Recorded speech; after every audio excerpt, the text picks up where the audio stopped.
안녕하세요. 저는 40대 딸아들 남매를 키우고 있는 주부입니다. 40대라고 저를 소개하는 게 아직 너무 어색하고 약간 서글프네요. 결혼하고 애들 낳고 키우다 보니 시간이 야속할 정도로 너무 빠르게 흐른 거 있죠.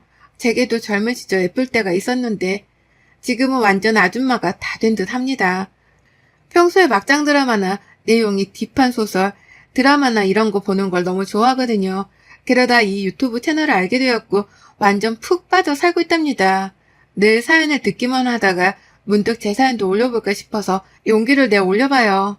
30대의 남편이랑 만나게 되었습니다. 딱 이때가 제일 친한 친구들 중 저랑 친구 하나만 빼고 다 시집을 간 상황이었어요. 총 6명인데 4명이 가고 2명이 남으니까 아흐 괜히 불안한 겁니다. 결혼을 하고 싶은데 마땅히 원하는 사람은 없고 마음 가는 사람이 없다 보니까 고민이 너무 되더라고요. 흘러가는 대로 아무 생각 없이 있다 보면 좋은 사람이 나타나겠지 그렇게 생각을 하다가도 또 다른 마음으로는 과연 이러다 좋은 사람을 만나서 결혼할 수 있을까라는 생각이 들기도 했습니다. 이게 참 주변에 남은 사람이 많으면 별 생각이 없었을 건데 남는 사람들이 별로 없어지다 보니까 점점 불안해지더라고요. 한참 이런 생각을 하던 중 소개로 만난 남편은 딱 첫눈에 제가 반했습니다. 원래 따지는 게 많은 피곤한 성격이라서 마음에 드는 사람이 별로 없는 편인데 그냥 보자마자 아, 이 사람이다 싶었어요. 결혼을 한다면 꼭 이 사람과 해야겠다. 무조건 이 사람을 잡아야겠다는 생각이 들었습니다. 그래서 평소에 제 모습과는 다르게 더욱 적극적으로 다가갔고 애프터 신청도 먼저 했어요. 남편 역시도 제가 마음에 쏙 들었는데 적극적인 제 모습을 보고 더 호감을 느꼈다고 합니다. 이런 남편과 여러 번의 만남 끝에 연애를 하게 되었죠. 저희는 1년 정도 연애를 하고 곧장 결혼하게 되었어요. 그 덕에 꼴찌로 가는 걸 면하게 했답니다. 다행이죠. 남편과 결혼했을 때 저희 나이가 많은 편도 아니었고 딱 적당한 나이라 바로 아이를 가질 생각은 없었어요. 왜냐면 제가 또 일에 대한 열정이 넘치는 편이라서 아직은 더 일을 하고 싶었습니다. 아무래도 아이를 낳고 키우다 보면 회사 일에 신경 쓰지 못하고 결국 경력 단절로 이어지는 경우들이 많은 걸 제가 너무 잘 알아서 적어도 전 그렇게 되고 싶지 않았어요. 어느 정도 커리어를 더 쌓아두고 아이를 낳고 싶었죠. 또 아이를 낳고도 바로 복직을 희망했습니다. 그러나 어디까지나 이건 제가 생각하는 꿈일 뿐 현실은 너무 달랐어요. 저희 부부는 반년도 안 된 시점에 아이가 생겼고 너무 당황스러웠습니다. 최소 1년 동안은 아이의 임신 계획은 없었는데 저희가 조심하지 못했던 탓이겠죠. 멍하고 당황스러웠지만 당연히 기분이 좋았고 축하받을 일이라고 생각했어요. 조금 계획보다는 이르지만 첫 아이를 임신한 상태로도 문제없이 회사를 잘 다녔습니다. 제가 출산 예정일 거의 직전까지 꽉꽉 채워서 일을 하고 육아휴직을 한 후 돌아올 계획이었는데 회사에서는 너무 서운한 말을 하더라고요. 애기 낳고 이런저런 핑계로 빠지는 일 많아지지 않겠냐면서 권고사직을 권했죠. 소문으로만 들었는데 정말 여직원이 임신하면 해고하는 못된 회사를 제가 다니고 있었더라고요. 이전에 삼수가 비슷한 경험을 해서 놀라웠는데 그 이후에는 딱히 출산하는 직원이 없어서 잊고 살았습니다. 그러다 제가 그 상황이 되니까 바로 그만두라고 압박을 주는데 와, 이거 정말 서럽더라고요. 결국 저는 애정일도 꽉 채우지 못하고 출산 2달 앞둔 시점에 퇴사를 하게 되었습니다. 그때 심적으로 정말 힘들었고 많이 울었어요. 그간 제가 그 회사를 위해 얼마나 열정을 다했는데 이럴 수 있나 싶었죠. 심지어 육아휴직도 꽉꽉 채우지도 않고 적당히 몸조리만 하고 돌아오겠다고 했는데 해도 너무하다 싶었습니다. 본인들은 와이프도 없고 자식 손주도 없는 건지 참 서럽더라고요. 애정에도 없던 퇴사를 하게 되니 많이 울적했지만 첫 아이 출산을 앞두고 좋게 생각하려고 노력을 했고 아이를 출산하고 제 손으로 키웠습니다. 사실 저희 부부 벌이가 나쁜 편이 아니라서 여유가 없는 편은 아니었어요. 다만 남편은 시댁에 매달 생활비를 좋아하는 상황이라서 여유가 있는 연봉이어도 여유가 없었습니다. 그렇게 해야만 했던 이유는 시댁에는 시부가 먼저 가시고 시모와 시누이 둘이 살아요. 시누이는 저 당시에 막 30살이 되었을 때였는데 직업이 없었고 카페 오전 타임 아르바이트를 하면서 지냈습니다. 처음에는 창업에 관심이 있는 건가 싶었으나 자세히 들어보니 시누이는 회사 생활이 본인에게 너무 맞지 않는다는 이유로 회사를 그만두고 최소한의 벌이만 하는 거였죠. 저렇게 카페 아르바이트를 해서 한 달 버는 돈이 100만 원도 안 될 때가 많다고 하던데 그걸로 본인 생활비는 하는 건가 싶었습니다. 그러나 상황을 더 자세히 알아보니 그 돈으로는 본인을 꾸미고 가꾸는 비용으로는 턱없이 부족했고 남편이 주는 생활비와 시모 돈을 마치 본인 돈처럼 흥청망청 쓰면서 살았던 거죠. 아무리 철이 없어도 그렇지 어쩜 저럴 수 있나 싶었는데 시댁 것들과 너무 가까이 하지 말고 특히나 참견은 금물이라는 친구들의 말이 떠올라서 전 한 귀로 듣고 흘리며 말았습니다. 신경을 써봤자 골치 아프고 힘든 건 저뿐이니 말이죠. 솔직히 매달 50만 원씩 보내주는 남편에게 언제까지 그렇게 할 거냐고 말하며 선을 딱 그어버릴까 싶기도 했었는데 그 50만 원이 없다고 죽는 것도 아닌데 괜히 긁어부스럼 만들지 말자 싶어서 냅뒀습니다. 다만 그 이상은 절대 안 된다고 못을 확 박았어요. 제가 이 부분을 너그럽게 이해를 해주니 남편 역시도 제게 돈 문제에 있어서 소액이든 고액이든 꼭 상의를 해주는 편이었습니다. 제가 집에서 살림하면서 아이를 키우는 상황이 되었어도 막 크게 타격이 있지는 않았던 게 저는 원래 재테크에 관심이 굉장히 많았어요.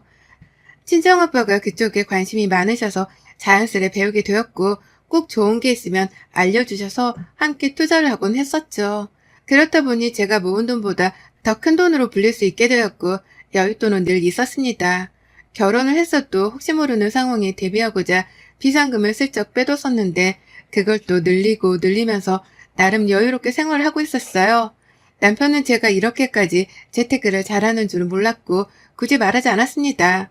이게 꾸준히 하던 사람이면 몰라도 갑자기 돈 맛을 보게 되면 사람이 어떻게 변할지 모르기에 저희 수준의 또 형편에 맞게끔 적당한 정도로 욕심내지 않고 하는 게 전 우선이었어요. 결혼 생활도 좋았고 아이를 낳으니 그 기쁨이 말로 다 표현할 수 없을 만큼 너무 좋았습니다. 다만 저 힘들게 하는 건 하나 있었죠. 예상하셨겠지만 시댁 식구들이었습니다. 철없는 신우와 능력 없이 뻔뻔한 홀시모는 제게 정말 벅찬 존재들이었죠. 무슨 뚝딱하면 돈이 나오는 줄 아는 건지 남편 몰래 제게 돈 요구를 한 적이 한두 번이 아니었어요. 전 그럴 때마다 매번 돈이 없다고 말했고 타당한 근거가 있던 게 퇴사하고 애 키우는 주부인데 돈이 어디 있겠냐고 말했습니다. 그럼 시모가 그랬죠. 너는 뭐 비상금도 없는 거니? 회사를 그렇게 다녔는데 돈이 한 푼 없는 건 좀 너무 심하다 얘. 어머님 저한테 이러실 게 아니라 아가씨한테 일을 하라고 하세요. 사지가 멀쩡한데 왜 일을 안 해요. 적어도 몇 배로 벌 수 있는데 본인이 싫어서 일 안 하는 거면서 돈 없다고 손 벌리는 건 아니죠. 뭐? 그거야 우리 희수가 워낙에 마음도 여리고 사람들 사이에 있는 걸 싫어해서 그러는 거지 별 수 있겠니? 어머님 일이란 게 좋아서 하는 사람이 몇이나 되겠어요. 다 어쩔 수 없으니까 하는 거죠. 꾹 참고 다 그렇게 하는 거 아니겠어요? 생계랑 직결되는 문제인데 돈도 안 줄 거면서 넌 뭔데 그렇게 잔소리를 하니? 시애미를 그냥 잡아먹지 그래? 그게 아니라 한두 번도 아니고 저도 매번 거절하는 게 마음 불편해서 그렇죠 어머님. 야 됐다. 아주 더럽고 치사해서 안 받고 말지. 네가 시집와서 한 게 뭐가 있어? 네? 제가 시집와서 안 해드린 건 뭐가 있어요? 어머님 냉장고에 세탁기 건조기까지 매번 오래 써서 못 쓰겠다고 막 그러셔서 다 바꿔드렸잖아요. 너 한마디를 안 지는구나? 네, 죄송하지만 저도 이제 못 참겠어요, 어머님. 전 그렇게 시모에게 말대답을 따박따박 하면서 혈압을 올려드렸습니다. 이래야 두 번 다시 저에게 욕을 하지 않을 것 같았어요. 한두 번도 아니고 진짜 매번 저러는 시모가 너무 짜증이 나더라고요. 제가 이 부분을 남편에게 굳이 말하지 않은 이유는 어차피 시모랑 신우가 남편에게 바로 연락해서 이랬네 저랬네 하기 때문입니다. 그럼 또 남편은 어느 날은 제게 미안하다고 하고 또 어느 날은 정말 돈이 없냐고 추궁할 때도 있었어요. 그럴 때마다 결국 싸움으로 이어지곤 했었지만 그러려니 했습니다. 애 키우면서 살다 보면 정신도 없고 매일같이 저를 괴롭히는 것도 아니니 그럭저럭 견딜만 했거든요. 그러다 제가 둘째를 갖게 되면서 모든 일들은 부스터라도 달린 듯 급속도로 문제가 되기 시작했습니다. 제가 둘째를 갖고 정말 힘들었어요.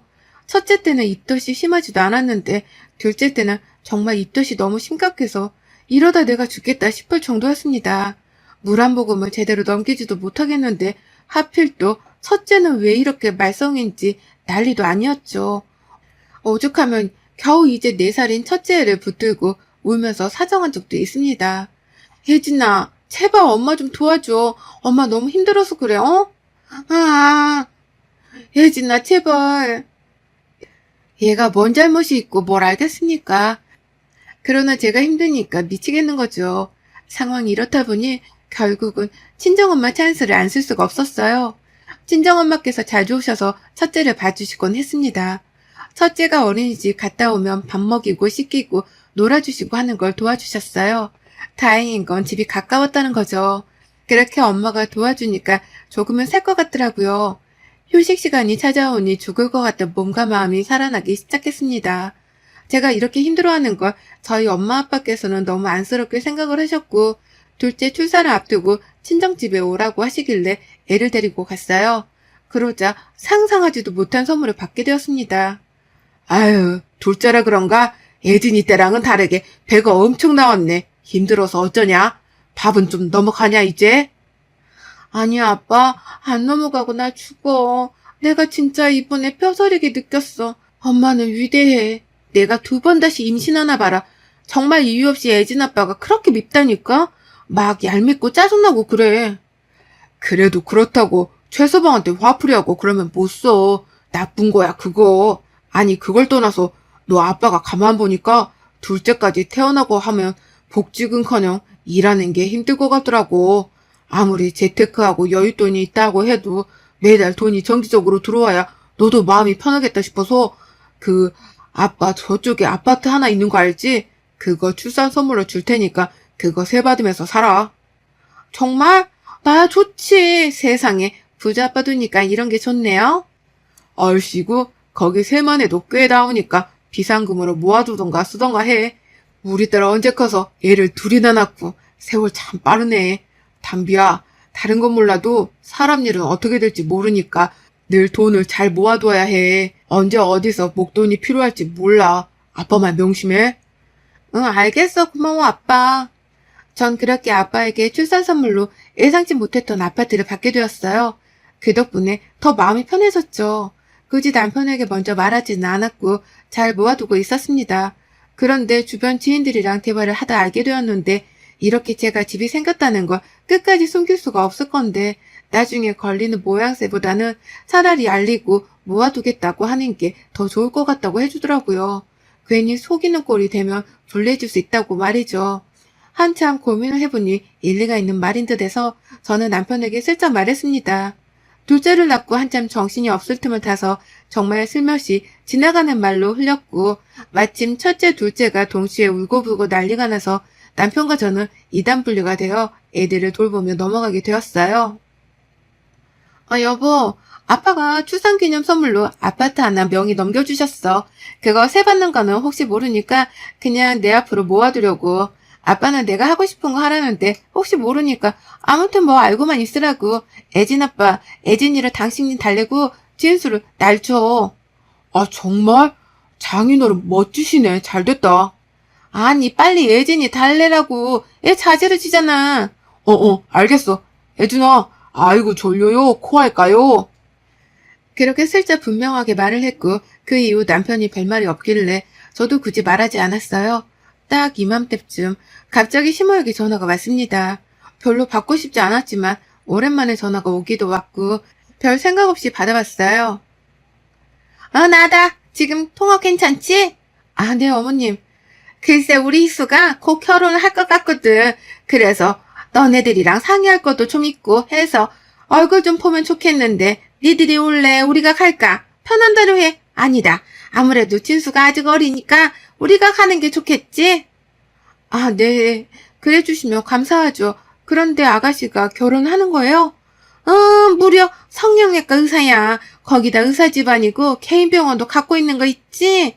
너가 우리 희수 일 안 한다고 한심하게 봤었는데 실속은 있는 애 아니니? 여자 팔자는 다 이런 거다. 내가 일을 하고 안 하고가 중요한 게 아니라 결국 결말이 뭔지가 중요한 거지, 안 그래? 우리 희수는 너처럼 그렇게 힘들게 안 살지. 가정부도 두고 손에 물 한 방울 안 묻히고 사는 거지. 한마디로 그 뭐냐, 요즘 말로 그래. 꽃길이 열린 거지. 아, 네. 좋으시겠네요. 어머니, 근데 그 말은 애진 아빠는 뭐 똥차라는 말 같네요. 애진 아빠 같은 사람 만나서 저는 고생하면서 산다는 말 같아서 기분이 좀 그렇네요, 어머님. 아들인데 너무 짓궂으셔라. 뭐? 아, 그런 뜻이 아니잖니. 맞잖아요. 아가씨는 남자 잘 만나서 팔 잡힌 거고 저는 남자 잘못 만나서 그러고 산다라는 말은 그 남자가 어머님 아들인데 뭐예요? 이거 완전 애진 아빠 욕하신 거예요? 애진 아빠 들으면 너무 섭섭하겠어요. 아무튼 시끄럽고 내일 모레 갈 테니까 그때 보자. 갑자기 의사랑 결혼한다는 신우의 소식이 놀라웠습니다. 의사랑 결혼한다는 것도 놀라웠지만 만나고 있는 사람이 있다는 것도 몰랐는데 어떻게 결혼 소식을 전하지 싶었죠. 그리고 찬찬히 생각을 해보니까 신우가 결혼하는데 왜 우리랑 상의를 하지라는 생각이 들었습니다. 뭔가 딱 봐도 돈 얘기일 것 같았지만 그냥 우선은 아무 생각 없이 기다렸어요.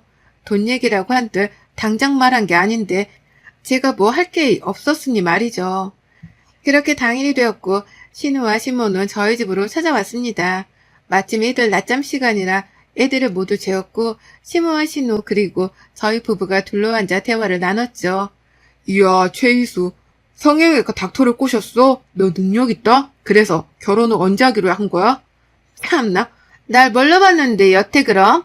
내가 뭐 아무 생각 없이 사는 줄 알았니? 내가 예전부터 말했지? 그저그런 남자는 절대 안 만난다고. 의사 정도는 돼야 내 성이 차지, 결혼은 그쪽에서 빠를수록 좋다고 해서 최대한 빠르게 진행하려고 해. 얼, 벌써 시댁에 인사도 드린 거야? 그래, 시댁에 갔는데 글쎄 우리 희수 이쁘다고 난리도 아니었다고 하더라. 하루빨리 날 잡자고 이렇게 뭐 있냐고 난리였대. 헐, 정말 다행이네. 아니, 근데 뭐 우리랑 의논할 게 뭔데? 우리 희수가 대기업 다니는 줄 알거든.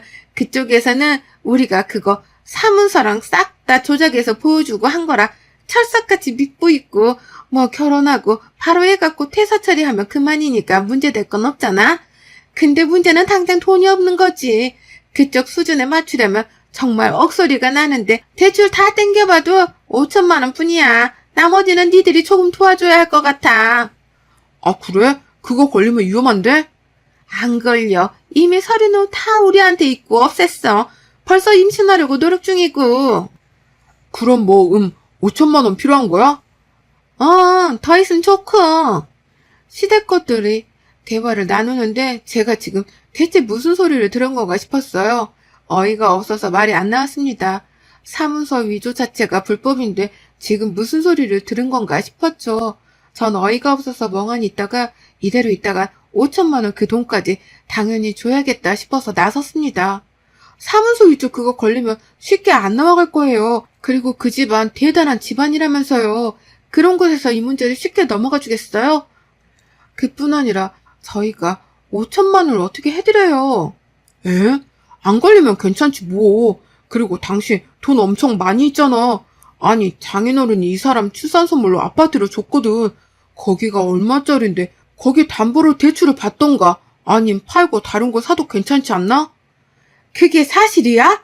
넌 그런 게 있는데 말을 안 한 거니? 참나, 너 진짜 얘가 여우 같다, 응?